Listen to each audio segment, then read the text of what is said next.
Hey, how y'all doing? This is Hunt 919 Truth or Sports coming to you with another segment. I know I've been going a while, but I'm back. In my absence, I have been working hard for y'all for this channel. I got some good interviews coming up with some talented young ladies because I like the women's sports as well, so I want to get more active as far as getting you all interviews on that. But right now, I want to do an update on the ex Colorado Buff, one of the segments that I do that a lot of people like, and this one is on Dylan Edwards for the upcoming season. One of the main questions I want to ask the users, some of the people on this channel is, will he be 1,000 yard rusher this year, or what would be considered a good season for him if he stays healthy? It's just something to talk about, up until the football season kicks in. As you know, Dylan started his career at Colorado with Coach Prime back in 2023. With Colorado, he had 321 yards. He did lead the Russian room or the Russian group with that 321 total on 76 carries and one rushing touchdown and four receiving touchdowns. But most of the damage came in game one against TCU, where he had 135 receiving yards and three receiving touchdowns and one rushing touchdown.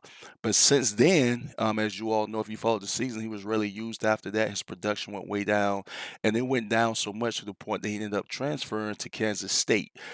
So once, his first season at Kansas State, he had 74 carries for 546 yards with five rushing touchdowns, and of course that was a little bit better than he was, doing in Colorado. No, not a major jump, but it was a decent jump.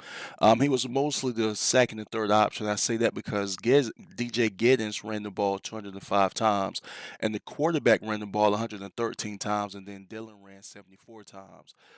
So that was one of the reasons for why he was basically like the second and third option. I say second option because he was the second leader as far as running backs concerned. For the running back group. But coming back this season, he will be in competition with another good young running back, according to their coach, a guy named Joe Jackson. He had 39 carries last year for 227 yards and one touchdown. And one thing about Dylan, why he wasn't, more productive was again because DJ Giddens had over 1,300 yards. I didn't add that, but just to bring you, so I can bring the picture full light for you. DJ Giddens, the guy he played behind, had 1,300 yards, seven touchdowns for the season. He ended up going fifth round to the Indianapolis Colts this past season in the NFL draft. Um, and so once DJ knew that he was going pro, he set out their bowl game, and they ended up playing against Rutgers University. They ended up winning that game 44-41, and this was the Rate Bowl, and it was a coming out party for Dylan Edwards, and it showed everybody what we